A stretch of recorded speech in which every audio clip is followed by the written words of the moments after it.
Adopted by Humans. Book 3 begins. Chapter 1. A great human author much revered by history once wrote, "I begin my story with the beginning of my life," or something like that anyway. Not recalling it exactly is probably why I only got a B on my creative writing course at the University of Louisville that year. But like that author, I suppose I should begin at the beginning.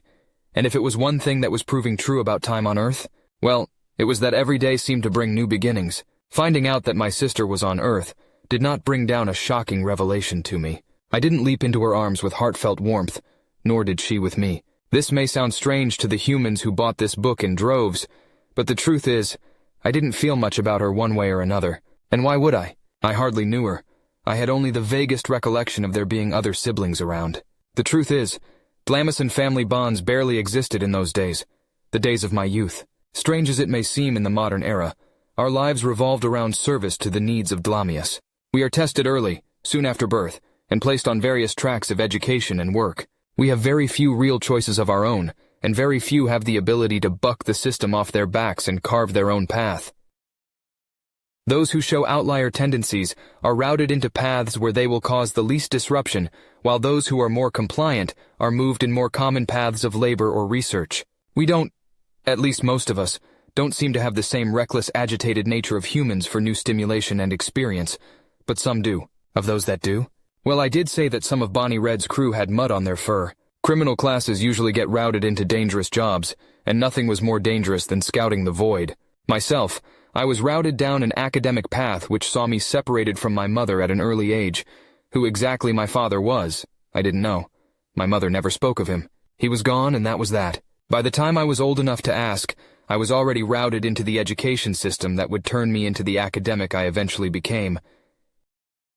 And it seems my older sister ended up in a very different path, one she did not care for, at least if I was to judge our first interaction.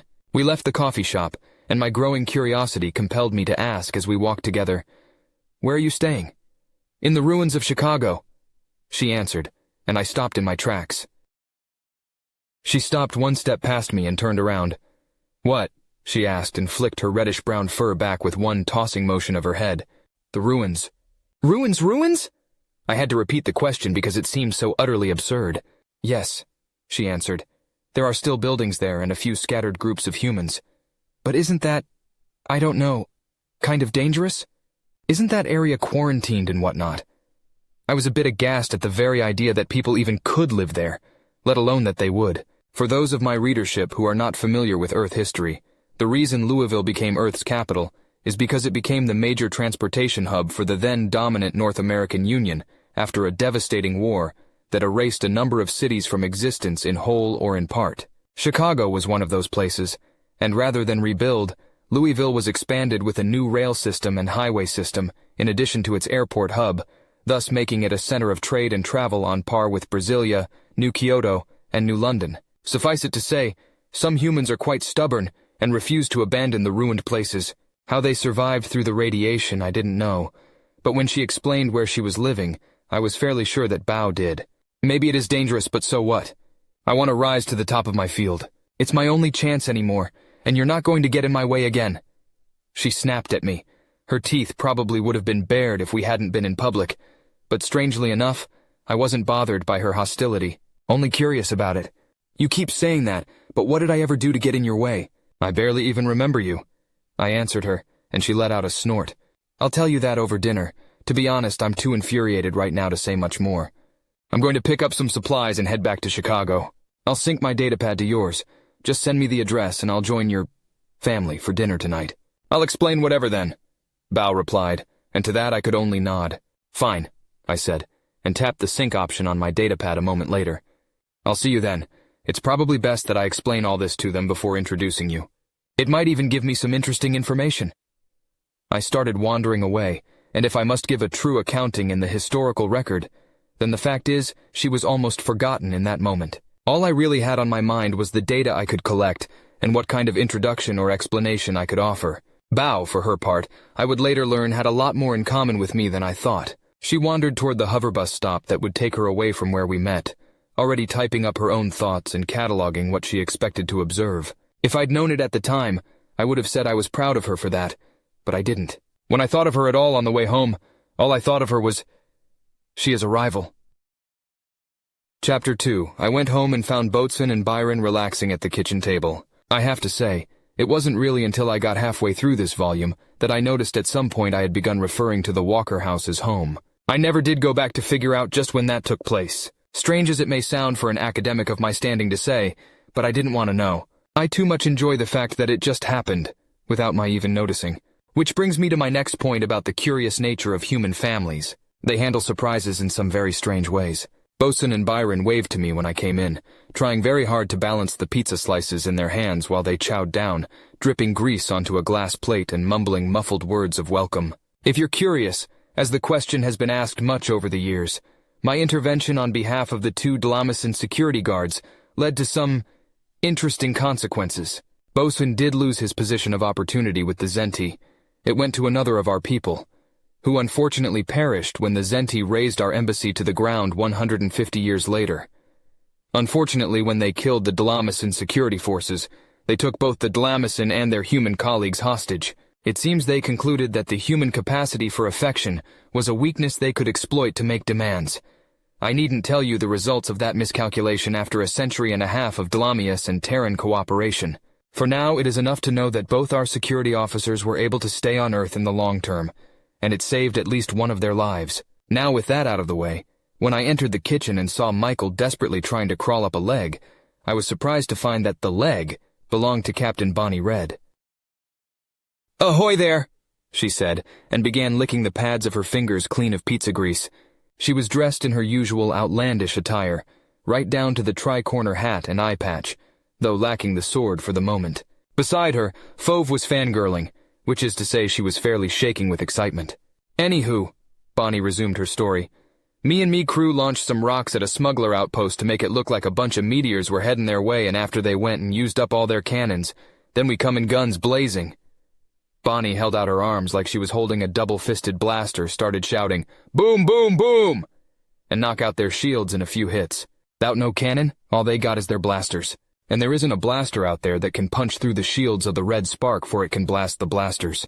We plundered them smugglers right good we did, and made enough credits on the contraband to set up a couple other outlier ships, in order and set 'em on their routes. They do right good business now, and of course, she tapped her chest and puffed it out proudly while tilting her head up, I get me own modest cut and bring out the firepower when it be needed. William and Rebecca were clearly only listening out of one ear, fidgeting with their data pads and drinking coffee, occupied in their own worlds. But William remarked offhandedly, "You mentioned you were short of crew. You should look at hiring some human ex-military, Marines, Starmata, that sort of thing." "Aye, that's me plan, Willie. Get me 150 humans fit for the void, and anything less than official military heavy cruisers?" Her smile became the picture of predation, and her ears went back all at once. "And there be nothing in this galaxy what I ever found what stands a chance against my ship, not with a crew of the mightiest predators there ever were." Fauve preened a little at the praise toward her species, but only said, "That is epicness. You should have your own VR game." "Aye, lass, one of these days I'll write all this down and maybe sell the story to a developer crew or something," she said, and looked down at the clambering Michael. "Your wee pup has some mighty hands for a young'un." She then reached up and pulled him into her lap and said to the walkers, "Thanks for letting me sleep last night off here, by the by." Think nothing of it. Fauve suggested it would be good for Bailey's budding spirit of adventure to be fueled by something other than alcohol. Rebecca remarked, and the 2 female humans traded a look I never quite deciphered, and they refused to explain. But that reminded me of my barely bested hangover. "I'm never drinking again," I vowed, recalling the furtive contest of trying to outdrink the captain the night before. Captain Bonnie put one hand to her head, where the bourbon must have been pounding her brain like a war drum, and said, "I'll drink his share." "The hell you will," I answered, causing Byron to briefly choke on his pizza as his sense of humor overcame his capacity to chew and swallow properly. He wasn't alone in that, to be sure. I approached the table, took up a slice, and sat at the table.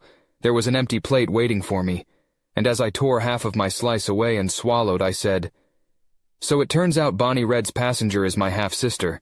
Oh, and she doesn't like me. Oh, and I invited her for dinner. If it's too much trouble, then I can use some of my stipend to take everybody out to eat. Who wants barbecue?" While my Dlamacin counterparts simply raised their hands, I have yet to meet one of my species who did not love the stuff. From our human comrades, the response was far more dramatic. What? The adult humans set down their datapads in sync with one another, and Fauve swirled her head around from Captain Bonnie Red to me. "You have a sister," Fauve exclaimed. What response Byron might have had is forever lost, as Bosun was busy pounding on his comrade's back to keep the threat of choking at bay. Apparently so. "So, is that a no to the barbecue?" I asked. I don't mind Asian fusion, but the deals are better, even if I do have to shower to get the sauce off my fur later. My blasé attitude toward the situation seemed to only intensify Fauve's sudden bout of both enthusiasm and dismay at once. "Where's she staying? Why is she here? What's she do for work? What's she like?" Fauve's rapid-fire questions came on faster than the mini-blasters of a shuttle raider, but I had very little in the way of answers.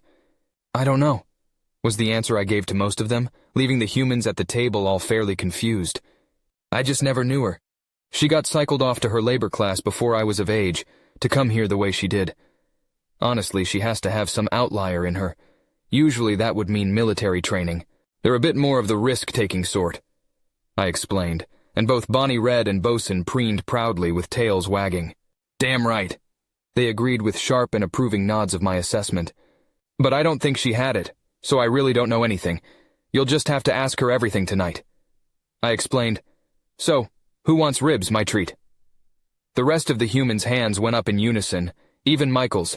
Though I think he did it just because the rest of us did, I was still ready to count it as a unanimous vote.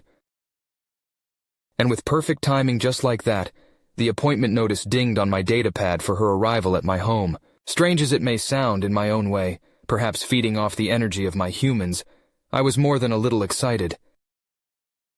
Chapter 3. Humans are very excitable. I think that is the best way to describe it. Some of that excitability seems to decline or at least moderate with age, but even so, they're an intemperate species on the whole. Quite frankly, after a century on Delamius and a life of drudgery, I found humans to be delightfully refreshing. I will note that since coming to Earth, my own ability to be excited by things has gone up a great deal. Perhaps my whole species has the capacity for happiness that humans do, and we've just so repressed ourselves that we didn't even notice that we've somehow made our proud and ancient civilization into a dystopia. If you are reading any version before the 3rd edition of this book, that previous paragraph did not exist, as it was censored by the ruling body. Suffice it to say, within 200 years of publication, views have changed. As of the hour of that note first being written, the first hint of change on my homeworld reached my datapad. Dlamacin laws change slowly when they change at all, and I was notified that the first tender steps toward our transportation changes was taking place per my recommendation. I hadn't the reputation yet that they would listen to me alone, but with Professor Sixlith signing off on my research, that added the weight needed to begin the first tentative steps of study. It was the only time I ever saw the words "the most fun I've had in my entire life" written in any form of official communication. Broader rollouts of transport laws allowing the open air to strike the faces of my species would take time, but it was successful enough in our capital that they were ready to start the slow spread of change, using it as a reward for meeting productivity quotas, passing inspections, etc. I confess I did not even at that time realize how truly small our lives had become along the way. We were the strongest race in the galaxy, and yet we were unhappy. We just didn't notice because we knew nothing else. I am a Dlamisa of science, reason, evidence, and logic. I place little stock in intuition. But as I read and reread that line from a minor functionary, simply relaying information to the inciter of change, I felt something come over me. A little flash of the intuition I think so little of, that it was only the first pebble of a very large avalanche about to come crashing down on my people. I am but one of my kind on Earth. Bonnie Red and her crew are not even 200 in total, and they're not likely to go back to the homeworld if they can avoid it. My half-sister is not even published yet, and I still didn't know if she even had any connection to the university. But what would happen when human mass migration began? My species intrigued humans a great deal, and they're an active species much like my own. When they travel to Dlamius or our colonies, and when Dlamacins travel to Earth in large numbers for trade or education, can we even hope to stay the same? One human throwing a ball in one of our preserves might just be enough to throw an entire workforce there into chaos. And once we started opening up to each other, and I considered that inevitable, would my people ever want to be away from our humans? Or the other way around? Bosun threw away the opportunity of a lifetime to stay with a human he barely knew for months. If it came down to it, would I have quit university and applied for residency on Earth? A scary thought, but I think I would have. Dlamius never grants citizenship to non-Dlamisans, long-term residency at best. But when humans' residency visas are due to expire, I could picture only two outcomes: mass riots, or it is totally unnecessary, because the highest levels of government feel the same way as the most unfortunate outlier, and have already made accommodations for humans like the Maxiki have. Unprecedented is the word I would use, but even that seems somewhat of an understatement. Now, as to what had my humans excited, specifically Fauve? Well, the hour of Bao's arrival was coming near. Normally, as human young go, Fauve was an even-tempered girl not given to outpourings of emotion, and even at that moment she wasn't expressing a lot. At least not obviously. The humans call it bouncing off the walls, though. It is where there is an abundance of energy without a ready outlet. Usually it is the result of anticipation of the future. Humans, you see, differ from Dlamisans and all other predatory species I know, in that they do not live in the moment. For most species, forward planning is hard, even for mine. It is a deliberate act that requires a steady mind. But humans live in the future. The moment is an obstacle to that which they anticipate. They are always thinking ahead.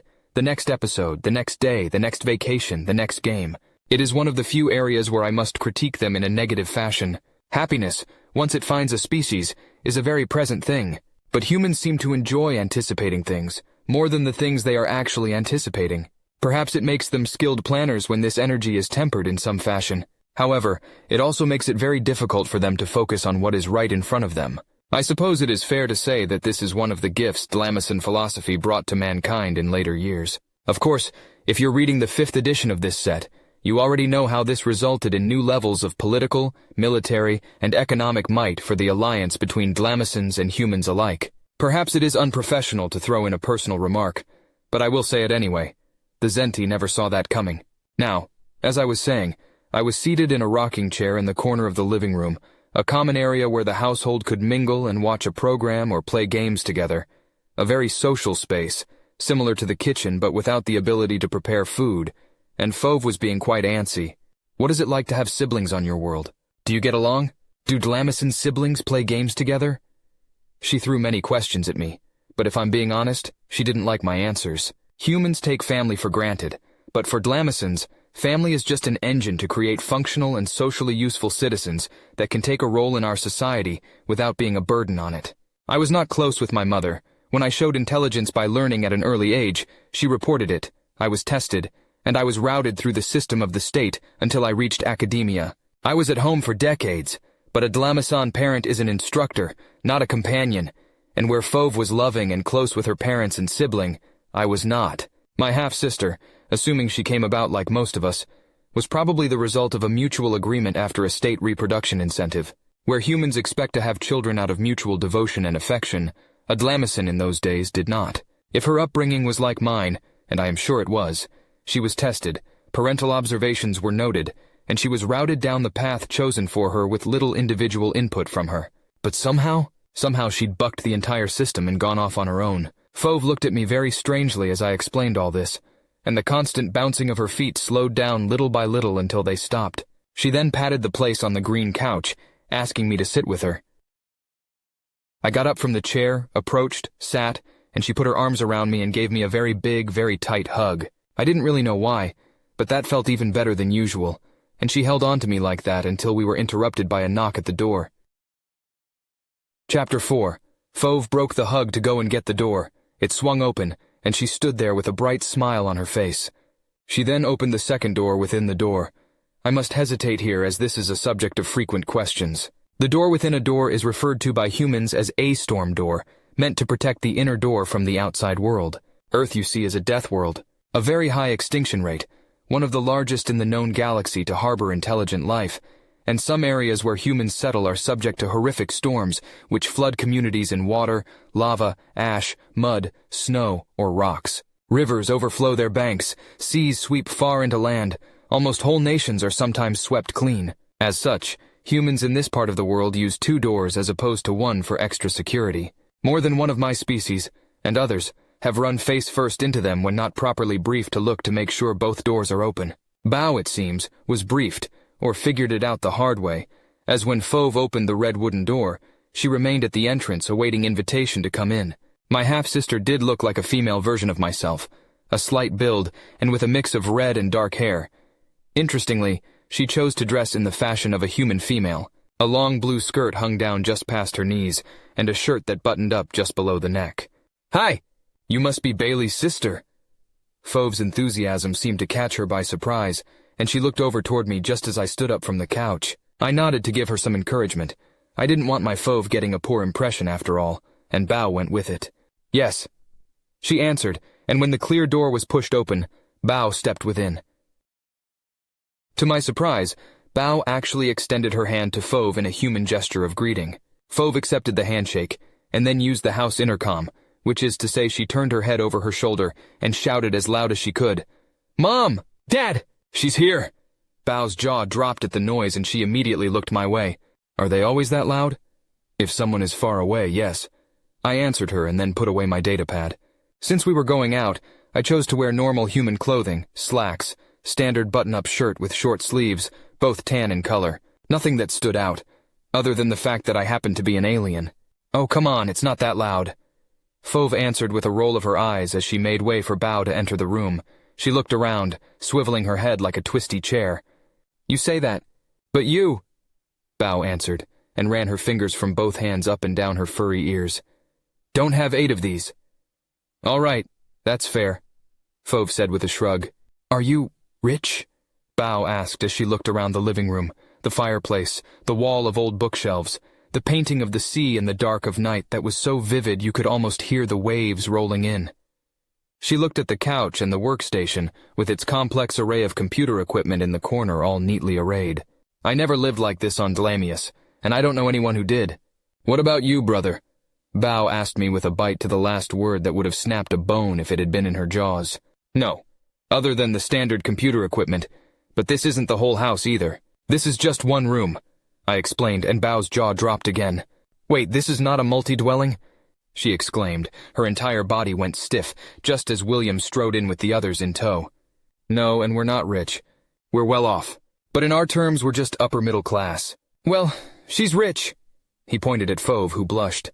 "Dadu, I'm not yet," Fauve mumbled, her face going a brighter red when my sister looked at her again. Bao cocked her head at the nearly 15-year-old human. "Is this a joke? I still haven't gotten good at telling when humans are being humanous." "Humorous," I corrected my sister just before Rebecca explained. "No, it's not a joke," she said, while bouncing a giggling Michael on her hip. "She inherited several million credits from Percival Barnum recently. It's in trust until she comes of age, then she'll be rich." "Child exploitation for the win!" William shouted with mock glee, and thrust his index finger triumphantly skyward. "Da-adu?" Fauve said reprovingly, and fixed his grinning face with a mock glare. I have to add at this point that the Walker family was able to laugh at things like this precisely because they would never actually do them.